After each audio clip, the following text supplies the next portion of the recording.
Like in the case of 36-year-old Joseph McEnroe, who was found guilty of brutally murdering 6 members of his girlfriend's family on Christmas Eve. McEnroe and his girlfriend, Michelle Anderson, opened fire on her parents and later waited for her brother to arrive, shooting and killing him, his wife, and their 2 young children. The motive behind the gruesome plot was alleged to be Anderson's belief that her brother owed her money.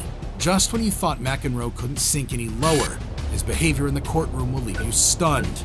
After a more than 2-month trial, in which McEnroe didn't testify, prosecutors sought the death penalty. However, during the penalty phase, McEnroe finally took the stand to plead for a lesser sentence. What did you do to try to stop this, Joe? I can't even say now. I tried everything that I could. Well, why not just walk out the door and leave? I couldn't do that. Throughout his testimony, McEnroe remained emotionless, even as he described in chilling detail how he murdered one of the victims. Then she wasn't moving anymore, and so I went over by where she was and I told her that I was sorry and I shot her in the head. However, a moment of vulnerability emerged when he broke down while telling the court what he saw as he cleaned up the crime scene. See the emptiness where she should be.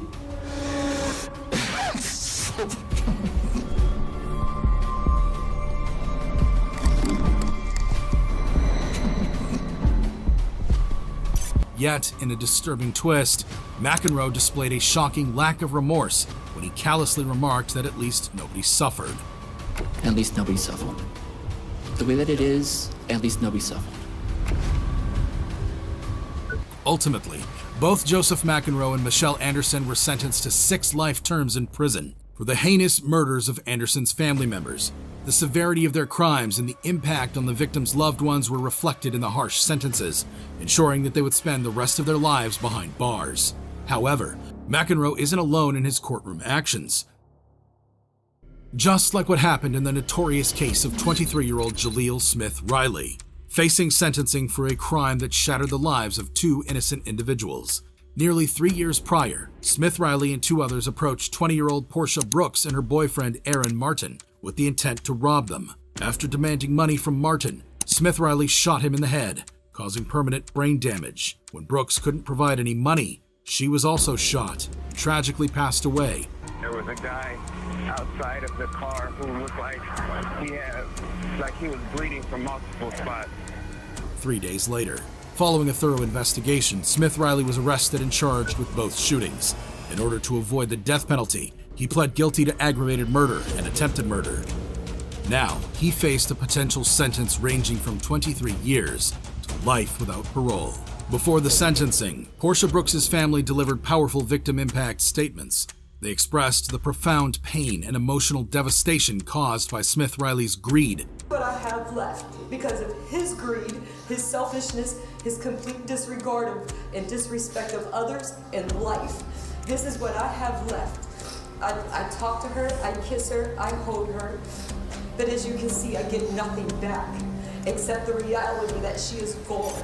Portia's younger sister also spoke, firmly stating her desire for Smith Riley to receive a sentence of life without parole.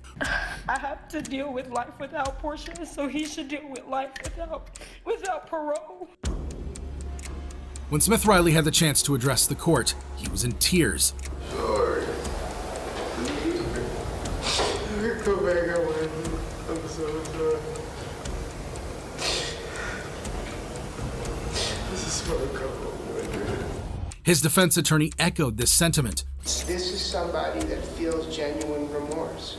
This is somebody that thinks about this every day, and he knows that he can't go back in time and undo what he did. Judge Charles Kubicki had the final say, considering the gravity of the crimes committed and the profound impact on the victims' families. Life without parole has to count for. When Smith heard the sentence, he slumped to the floor crying. This is Antonio Barbo. Antonio may look young and playful, but his crime wasn't a joke. The 14-year-old collaborated with his friend, 13-year-old Nathan Pepp, to steal money from his great-grandparents' house. It would have been understandable if they needed the money for an emergency. Still, these teenagers stole money to buy pizza and marijuana. Admittedly, stealing is bad, but Antonio and Nathan did not stop at only stealing. Antonio's great-grandmother Barbara Olson was in the house at the time. Rather than threatening violence in return for money, they resorted right to violence, quickly. And not just with the two teenagers' hands, but with the help of a hatchet they found lying around the house. Because the teenagers wanted some pizza and weed, Barbara Olson would be found later in a pool of blood as a result of a hatchet. She started heading into the living room falling. And as she was falling, were there any more blows? Did you strike her again? I hit one more time as she was falling. The Boyds were arrested and charged with first-degree intentional homicide. Although they were minors, the severity of their crimes meant that they were tried in an adult court. Antonio's family pointed out that he suffered an accident when he was younger, affecting his cognitive abilities. They brought a psychiatrist who testified that a car accident at 10 years old had affected Antonio, making it easy for him to be deceived by his accomplice, Nathan. During his testimony, Antonio also disclosed that Nathan struck his great-grandmother 3 to 4 times during the attack. To make things worse, he revealed that they tried unsuccessfully to put her body in the car's trunk before abandoning it and covering it up in the garage, where it would later be found. Antonio also read an emotional apology, but couldn't complete it as he broke down crying. No, I don't show my emotions much.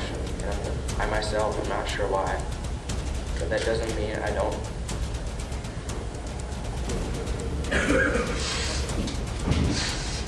His lawyer finished the statement for him amidst tears. In the end, Antonio was sentenced to life imprisonment, but would be eligible for parole after 36 years. By then, he would be 50.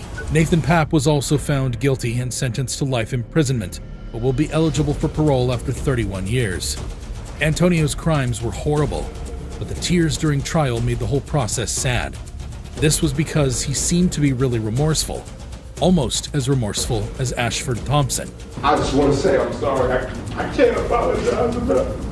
Straight face is not because I just have no feeling or I just hate people. I'm just some kind of cold-blooded killer. I wasn't raised like that. This is 23-year-old Ashford Thompson. Thompson is in court for the murder of Twinsburg Police Department officer Joshua Mkhitaryan.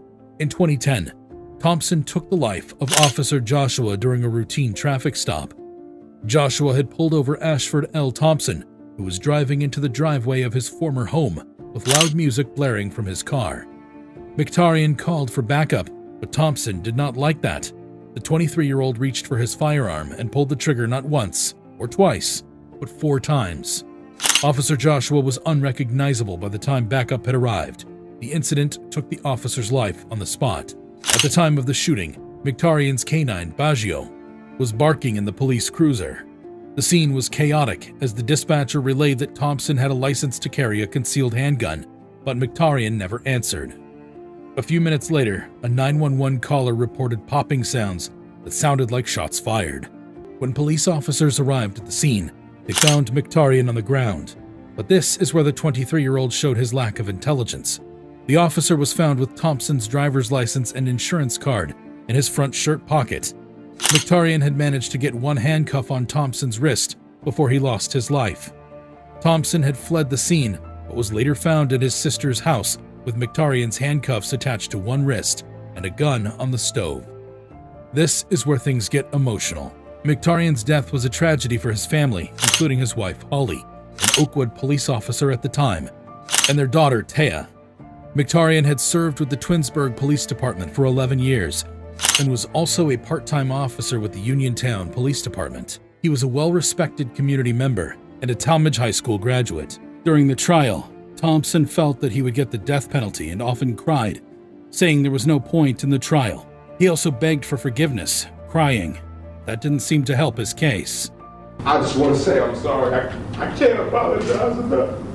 Straight face is not because I just have no feeling or I just hate people. I'm just some kind of cold-blooded killer. I wasn't raised like that. After a long and grueling trial, Thompson was convicted of aggravated murder, escape, resisting arrest, tampering with evidence, and carrying a concealed weapon. The jury recommended a death sentence handed down by Summit County Common Pleas Court Judge Eleanor Marsh Stormer on June 23, 2010.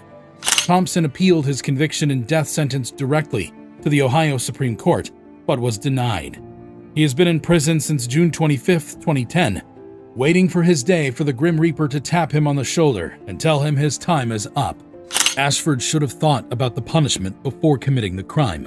Whether his cries were genuine or not, he deserved the punishment. But it gets worse from here. At 16, you knew not to keep pounding your fist on that pillow with that little baby's head there. This is Dylan Schumacher. Dylan Schumacher was just 17 years old. When he was convicted for the murder of 3-month-old Austin, Dylan was supposed to babysit the toddler. Instead, Dylan was arrested for child abuse charges, as well as murder. During the trial, Dylan appeared to show remorse and was wailing in court, saying he was sorry. While some of you might buy these begs for forgiveness, he didn't fool the judge. I was trying to do something that my father never did for me, and be there. Ashley, I'm sorry. I didn't mean to hurt you, son. And you know I didn't mean to hurt you. You just can't accept that, because you know me. You've known me for 5 years. I never would have wanted to hurt Austin. While in the cell, Dylan bragged on his phone that all he had to do was cry, and the judge would pity him and not give him the maximum sentence. Will show that you admitted that on July 23, 2013, in a phone call to your mother from the holding center, you stated, and I got a quote from the court reporter, "I am a 16-year-old blonde. Probably all I have to do is cry in front of the jury, and they're going to feel sorry for me," end quote. The judge cautioned him for his lack of remorse and attempt to deceive the court. Dylan found himself sentenced to 25 years to life imprisonment. The court hereby imposes a minimum sentence of 25 years. There's nothing sweeter than justice being served, like when child molesters react to getting life behind bars. Click here. Door! Open the door!